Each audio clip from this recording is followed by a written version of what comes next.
ভাই ভিডিও শুরুতে আপনাদের কয়েকটা স্ট্যাটাস সম্পর্কে কিছু কই যে গায়ক আসিফ দেখেন গায়ক আসিফ নাস্তিকটা চাইলো কি আর হলোটা কি। তারপর দেখেন নায়ক ওমর সানি, চিনেন তো নায়ক ওমর সানি না, নায়ক ওমর সানি এরা কী করছে জানেন? হাফেজ সালেহ আহমদ তাকরিম নিয়া বলতেছি এই যে। তারপর দেখেন রুবেল হোসাইন, ক্রিকেটার রুবেল হোসাইন, চিনেন তো তারও না, বাংলাদেশের ক্রিকেটার রুবেল হোসাইন।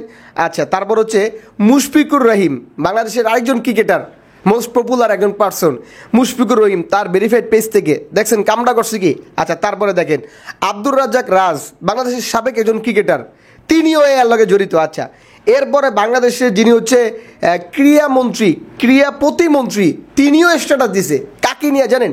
হাফেজ সালেহ আহমদ তাকরিমকে নিয়ে। মানে নাস্তিকের বাচ্চারা চাইলো যে বিষয়টাকে দামাচাপা দেওয়ার জন্য, কিন্তু না, এটা দামাচাপা তো হইলই না, বরঞ্চ এইটা সারা বিশ্বে, সারা বাংলাদেশে এটা এখন প্রশংসায় ভাসছে। এখন কে কি বলছে আজকে সেটা আপনাদেরকে আমি দেখাচ্ছি।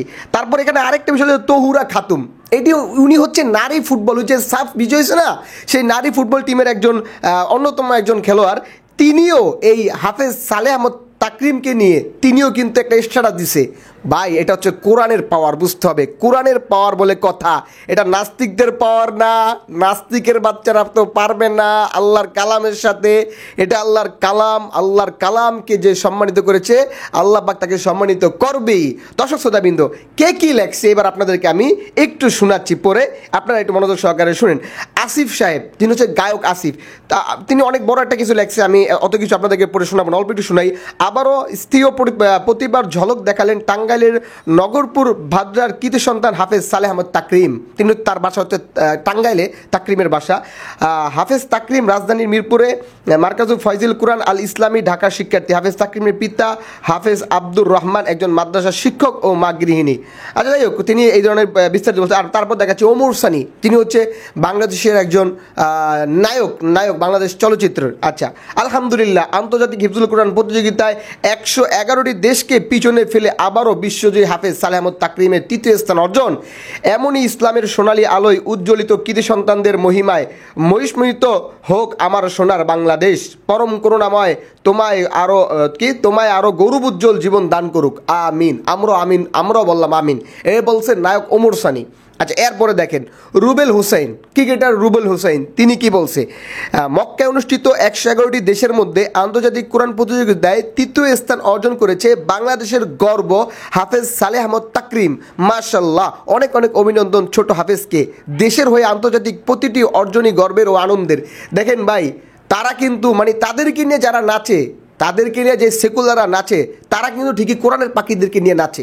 এখন সেকুলারদের মুখে চুনকালি পড়ছে না? এখন কেমন লাগে সেকুলারের বাচ্চারা, কেমন লাগে নাস্তিকের বাচ্চারা, কেমন লাগে ইসলাম বিদ্বেষী নিজুমু মজুমদার, কেমন লাগতেছে তোমার কাছে? এখন নিশ্চয়ই ভালো লাগতেছে না, ভালো তো লাগবেও না, ভালো লাগার তো কোনো কথাও না।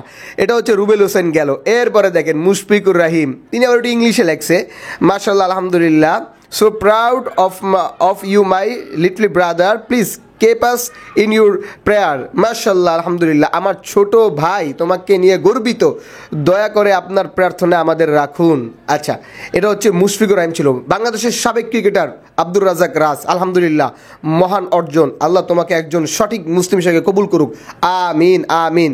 এরপর এখানে দেখেন আর টিভির একটি অনলাইন পোর্টাল, তারা লেখছে হাফেজ তাকরিমকে নিয়ে ক্রীড়া প্রতিমন্ত্রীর স্ট্যাটাস। এখন ক্রীড়া প্রতিমন্ত্রী কী স্ট্যাটাস দিয়েছে এটা তো অনেক বিস্তারিত হয়ে যায়, এই জন্য এটা আর দিলাম না। এরপরে আপনাদেরকে দেখাই যে তহুরা খাতুন, যিনি হচ্ছে নারী ফুটবল টিমের একজন সদস্য, এর আগে প্রথমে বলেছিলাম, তিনি কি লাগছে? মাশাআল্লাহ, পবিত্র মক্কায় অনুষ্ঠিত আন্তর্জাতিক কোরআন প্রতিযোগিতায় বিশ্বের 111টি দেশের 153 জন প্রতিযোগীর মধ্যে বাংলাদেশের হাফেজ সালেহ আহমদ তাকরিম তৃতীয় স্থান অর্জন করেছেন। আরে ভাই, আল্লাহ পাক নিজেই তো ওয়াদা করছে যে আল্লাহ পাকের কালামকে যে যত বেশি যত্ন করবে আল্লাহ পাক তাকে তত বেশি যত্ন করবে। আল্লাহ পাকের কালাম যেহেতু সম্মানিত, আর এইটা যে ধরে রাখবে তাকে আল্লাহ পাক আরও বেশি সম্মানিত করবে। তোমরা সম্মানিত করতে না চাইলেও গতকালকে রাত্রে যখন 2টার পরে তিনি নামছে এয়ারপোর্টে হাফেজ সালেহ আহমদ তাকরিম, তখন কিন্তু দেখা গেছে কোরআনের মানে পাখিগুলোকে দেখার জন্য সেখানে তৌহিদি জনতাদের এত ভিড়, এত রাত্রে ঘুম হারাম করে তারা হচ্ছে শোডাউন দিছে, ফুলের মালা দিছে, বহুত কাহিনী। যদি এটা কোনো মতে দিনের বেলা হইতো তাইলে তোমরা কিন্তু এ সামাল দিয়ে পারতা না কিন্তু এই জোয়ার। যাই হোক দর্শক শ্রোতাবৃন্দ, আপনারা আপনাদের মন্তব্য কমেন্ট বক্সে দিবেন। আমাদের ভিডিওকে নিয়ে শেষ করছি, এই মেসেজটুকু ছিল এখনকার মতো। বিদায় নিচ্ছি, আসসালামু আলাইকুম।